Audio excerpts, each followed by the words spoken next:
Here at a gravel spot, got the beast Raminator back in action. Dark Side Studios wrap, Taylor 50cc GT engine. This thing is such a monster.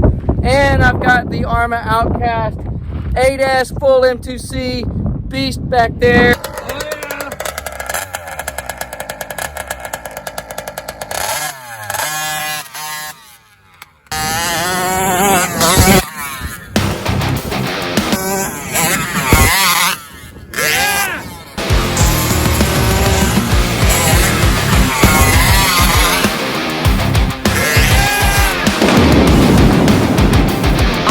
That's a first for me. A little unlucky there, right in the beginning of the sesh.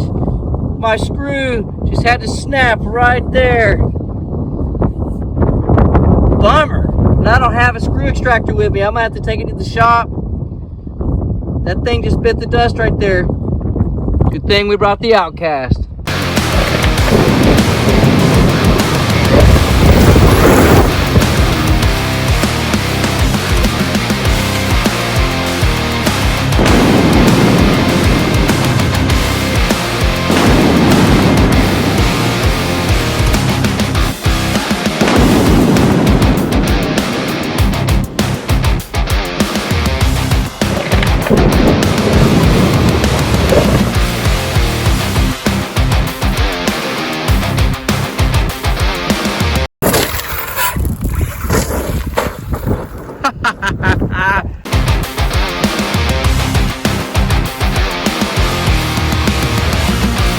So I went and got my screw extraction kit, and this thing was a pain to get out.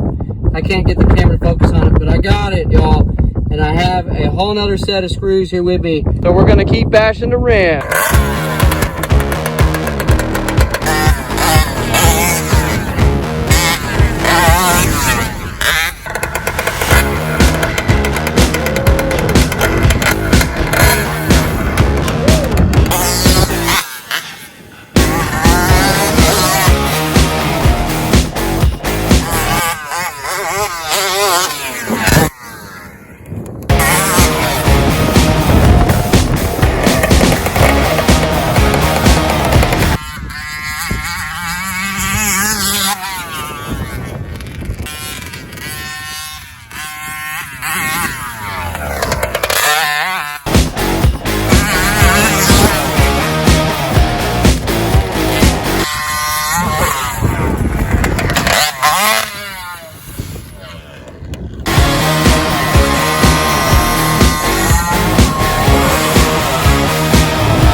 Oh, y'all, look.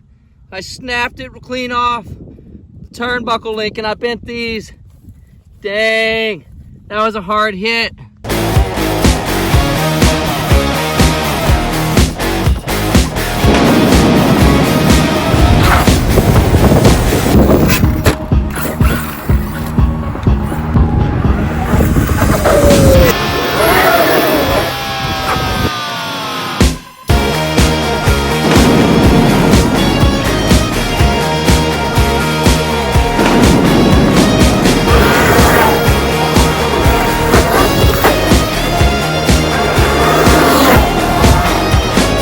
Oh, got the ram on the bench here. Oh, that was brutal. That crashed to the rear. So I did try to brake on that. And the first one I did land and then flipped it over. And the second one, yeah, brakes didn't do much. Landed back on the rear. You can see where I bent the battery tray holder thing really bad. And if you look at the truck, you guys, you can see, I don't know if you can see it on camera, but it is definitely warped. It is sideways as all get out. It's not symmetrical or straight anymore. If you can look at those crossbars, you can see how warped the chassis is and how it's sitting. It could also be needing adjustment on the sway bars and stuff, but yeah, I totally bent this tie rod in on this sway bar and snapped this one clean off, you guys.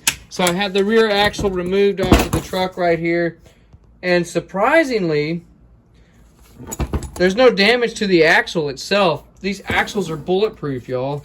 This is almost a 100-pound truck coming down off the death ramp. So rear diff and rear axle seems good for now, minus this tie rod end that snapped off there, and you can see where it just sheared off.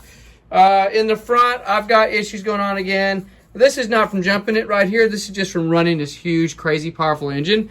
And I know exactly what this is. You can see how freely that spins, and you can see this side's not turning. What happened inside the diff on the cup, the diff cup snapped inside the differential.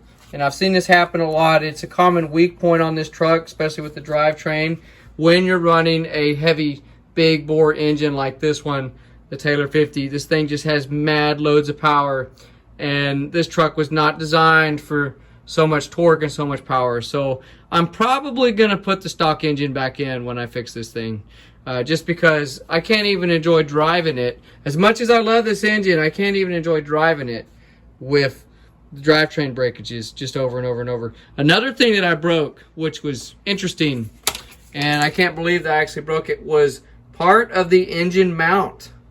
So you can see how it's cracked right there, and probably broke that on that massive jump I tried 2 weeks ago, and I just didn't see it. But as far as I know, the engine is fine. That's just a mount that screws into the engine block. So, I mean, I think I can get the replacement part. If I can't, then I'm kind of screwed on that. But the engine runs great. Another pet peeve of mine with this truck is that this cable right here, this throttle cable, gets hung like this.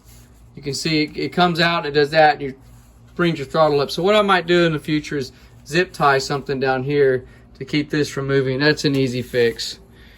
So yeah, we're going to take apart the front axle once again and fix that drive cup. It looks like the only real thing I need to do is, you know, bend this back, and I got to replace this one here, this rod end. Put the rear axle back on. I'm going to take this engine out of the truck and put the stock one back in it. So the carnage continues. I've got the truck pretty much pulled apart, leg and limb. I've got the heart of the beast pulled out. This is the Taylor 50cc. That's what it looks like outside of the truck. And this engine is just too much power for this truck until Taylor RC or somebody makes some aftermarket drivetrain parts for this car. This engine still runs great, you guys. It's a fantastic engine, and with as much abuse that I have put on this truck, I'm amazed that this engine is taking it. So the actual engine itself is fine. I do have some play in my pipe here. That's expected from those roof landings, but I didn't have any real leaks or anything like that. Nothing that I noticed. The pipe's still fine. It's in great shape. The clutch looks good. And like I said, the engine mount that screws on to the bottom of the engine, I did shear that off and snap it.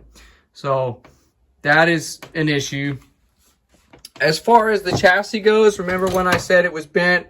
I'm starting to see that it's the screws that actually bent. So you can see where that screw is bent. You can see where that screw is bent. And the chassis plates, they do have some bow to them. I don't know if you can see it on camera, but it's definitely bent. It's not crazy or anything, y'all. This plate is still totally usable. I don't think you'd even notice it. Everything else on the truck looks good. I mean, considering the beatdown that I've given this thing in the past 6 months of owning this car, this truck has been to the skate park. It's been to the bash spots, and it's been sent to the moon. I'm amazed I have not snapped an axle. So, you know, big props to you, Dan, for your design on these axles. Very, very robust. The drivetrain, like I said, does need improvement if you're going to go big like this. With the stock engine and less torque, the drivetrain is very, very stout, very durable. But you can see how that's spinning freely in there. I'm going to have to open this up and look at the diff inside. Just do some serious maintenance to this truck. It needs some TLC, you guys. It needs a lot of parts, a lot of love, like that guy right there. And of course, as for the Outcast 8S full M2C, didn't have one breakage. This thing performed like the animal that it is. Just amazed with M2C and all these upgrades. It did take a couple real hard floggings at the gravel pits.